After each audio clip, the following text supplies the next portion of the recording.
Welcome to the Retire with Peace podcast, the podcast where we help you create a fulfilling and stress-free retirement. Each week, we bring you expert advice, practical tips, and inspiring stories to help you plan and live your best retirement life. Whether you're nearing retirement or already enjoying your golden years, this podcast is here to support you every step of the way. Let's embark on this journey together and discover how to retire with peace.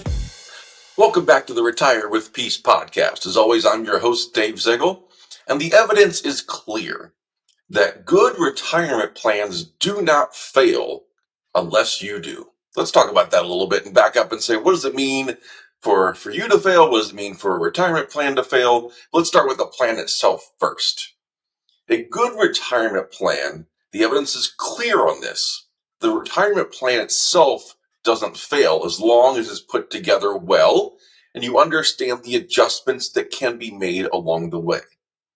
You can go back to the Great Recession in 08-09. You can go back to the dot-com crash, the stagflation of the 1970s, post-World War II era. You can even go back to the Great Depression, way back when. You can go back to some nasty times in the late 1800s, you name it. Pick one, and a good retirement plan will still hold up because it's going to allow you to make adjustments along the way. And that's the key. Good retirement plans do not fail because they allow you to make those relatively small adjustments as you go, depending on a wide variety of economic factors. It could be the stock market going down. It could be inflation hitting. It could be changes in tax rates, changes in interest rates. You name it, a good retirement plan can help get you where you need to be by showing you what adjustments need to be made and when. And as I mentioned before, typically, those are not massive adjustments. We've talked about guardrails on this podcast before, where they allow you to understand here's how much you can be spending. If your investments increase by a certain percentage, then you can increase that spending. If they go down by a certain percentage, then you might need to cut back on some spending, at least temporarily. A lot of times that cutback isn't all that large. For example, you might be, let's say you have $9,000 that you can withdraw out of your investment account safely. No problem at all. It's in your guardrails calculation. And the market takes a huge hit. And your investments are down 20% and all seems lost. And typically when big drops happen, people think, oh my gosh, my retirement's ruined. That's not true. Maybe you back off from 9,000 to say, 8,200, something like that. That's not fun. Not fun at all. But it's not disaster. Backing off just a little bit. Maybe you back all the way up to 8,000, so your monthly income goes from 9 to 8. Again, not fun, but your retirement isn't ruined, especially if you've allowed yourself enough time for those investments to bounce back, which is why I'll repeat myself like I talk in so many of these episodes, we always advocate for having 5 years worth of your next 5 years worth of cash income needed in something safe like bonds, structured notes, CDs, short-term bond funds, or just straight up cash. That way you can give the stock market, the rest of your investments, time to bounce back if they do see a big decline. So in this instance, you might say, okay, let's back off from our income temporarily, really temporarily. And this isn't to say, oh my gosh, as soon as the market drops, we got to back off.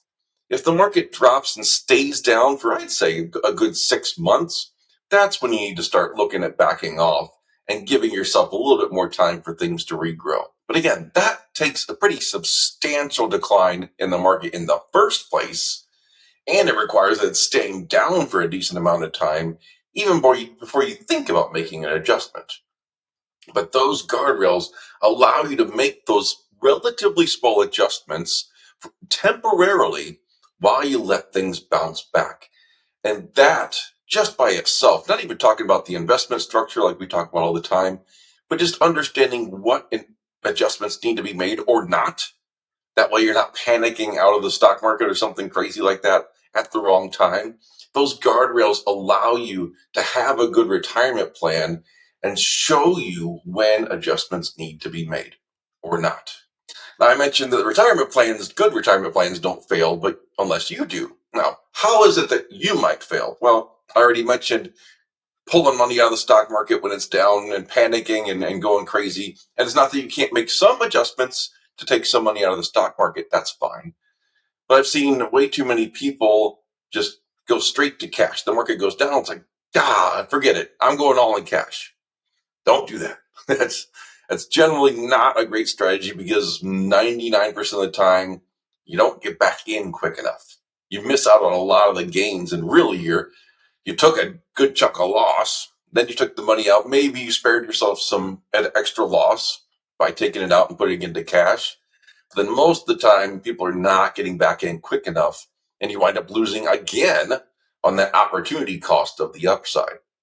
So that's one way you can fail, is by panicking and changing things up and saying, we got to do something different, when really only a minor adjustment is needed, if any at all. The other way that you can fail is by consistently overspending what you should be spending. So those guardrails will tell you, here's what you can be spending safely. You might have some wiggle room in that, and that's not a problem. And it's also not a problem if you have some short-term expense that came up, whether it's something on a house or a vehicle needed. Typically, that's not a big problem, especially as long as the market's doing well. You can have these one-time things, or you can be going over for a short period of time. It's not going to crush your retirement. But if you're consistently overspending the amount that you have available for your retirement plan, well, then of course it's going to fail. I don't know how it doesn't fail unless the stock market just does so wildly well that it covers you for that.